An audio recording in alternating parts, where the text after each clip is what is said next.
Welcome আজকের ভিডিওতে basically দুইটা গল্প শেয়ার করব আপনাদের সাথে। বেসিক্যালি দুইটা, ইভেনচুয়ালি অবশ্যই একটা। তো পুরো ভিডিও জুড়ে, পুরো গল্প জুড়ে আই হোপ আমার সাথে থাকবেন, বিকজ এই গল্পতে আপনাদের জন্য একটা লেসন, একটা মেসেজ অবশ্যই আছে। তো সরাসরি গল্পতে ইন্টারফেয়ার করা যাক। তো ফার্স্ট অফ অল যে গল্পটা বলবো সেটা হচ্ছে একজন ছেলে এবং তার মায়ের গল্প। একজন ছেলে, সে একটা জব করে, সকালবেলায় জবে যায়, রাতের বেলায় ফিরে আসে। প্রতিদিন এভাবেই তার জীবন চলে।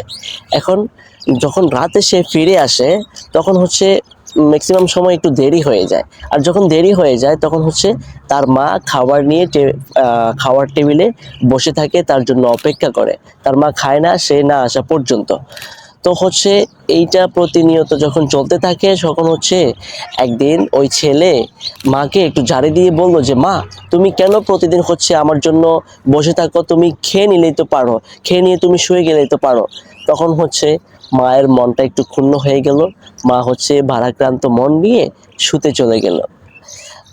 দেখুন, ছেলেটি যদি কথাটি এভাবে বলতো যে, মা তুমি, তোমার বয়স হয়েছে, তুমি অসুস্থ মানুষ, তুমি এত রাত জেগে বসে থাকলে তো তুমি আরো অসুস্থ হয়ে পড়বা। আর তুমি অসুস্থ হয়ে গেলে কি আমি ভালো থাকতে পারবো? আমি জানি মা তুমি আমাকে অনেক ভালোবাসো। তো তুমি মা এই প্রতিনিয়ত রাত জেগো না, তুমি খেয়ে ওষুধ খেয়ে তুমি শুয়ে পড়ো। আমি একটু দেরি হলে আমি এসে আমারটা খেয়ে নিব। তখন তার মনের ভাবটাও প্রকাশ হতো, দেন মায়েরও মনটা ক্ষুণ্ণ হতো না। আরেকটা গল্প একটা রাজার গল্প। একটা রাজ্যে একজন রাজা ছিল। ওনার মোটামুটি বয়স হয়ে গেছিল। তো বয়স হয়ে যাওয়ার কারণে ওনার শরীরে বিভিন্ন রোগবালাই দেখা দিত। মাঝে ম্যাক্সিমাম সময় উনি অসুস্থ থাকতো। তো এই অসুস্থ থাকার কারণে ঠিকমতো রাজ্যের কাজগুলো বা রাজ্যটাকে ঠিকমতো পরিচালনা করতে পারছিল না।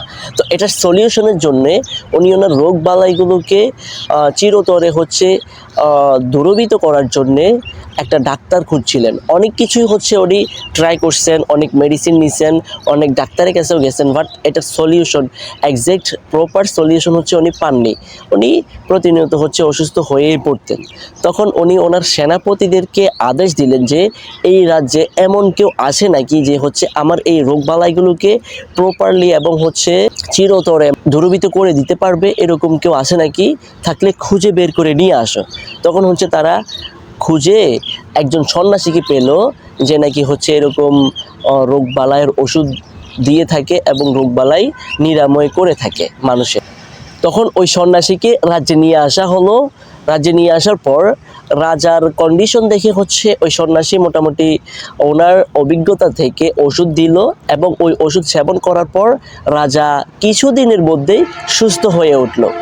তো রাজা সুস্থ হয়ে যাওয়ার পর রাজা চিন্তা করলো যে এই সন্ন্যাসীকে তো পুরস্কৃত করা দরকার।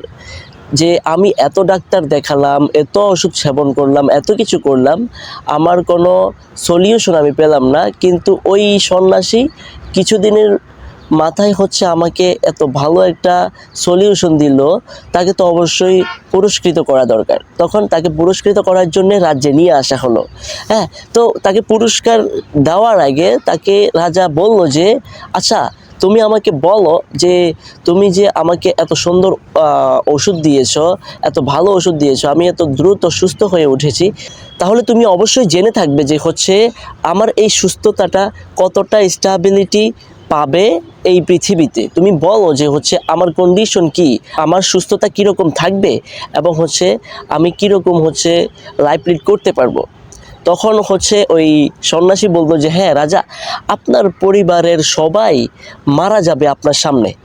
তখন রাজা এই উত্তর শুনে ফুলে ফেঁপে আগুন হয়ে গেল, এবং সাথে সাথে নির্দেশ দিল যে এই সন্ন্যাসী কি বলে, সন্ন্যাসীর গর্দান নাও সাথে সাথে। তো সাথে সাথে যেই কথা সেই কাজ, রাজার কথা মতো ওই সন্ন্যাসীর গর্দান নেওয়া হলো।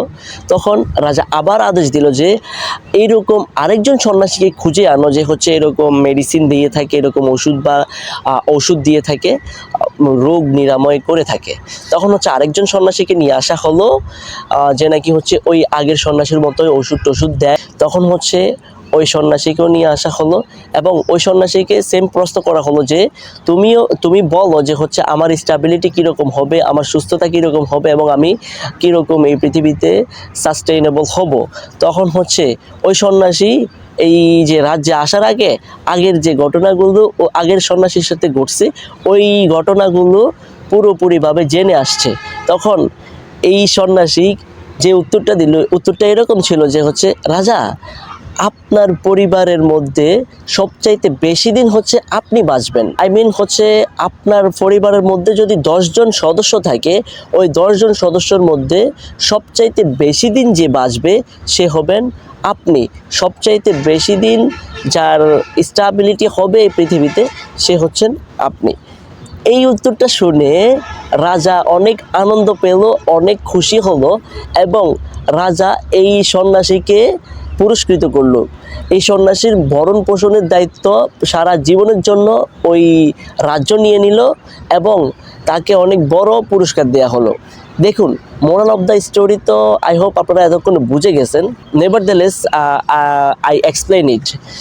তো এটার যে মোরাল অফ দ্য স্টোরি সেটা হচ্ছে আপনার কথা বলার ধরন। আপনার কথা বলার ধরন কেমন হচ্ছে, আপনি কিভাবে একটা কথাকে উপস্থাপন করছেন, সেটার অনেকটা প্রভাব কিন্তু হচ্ছে আমাদের জীবনে পড়ে।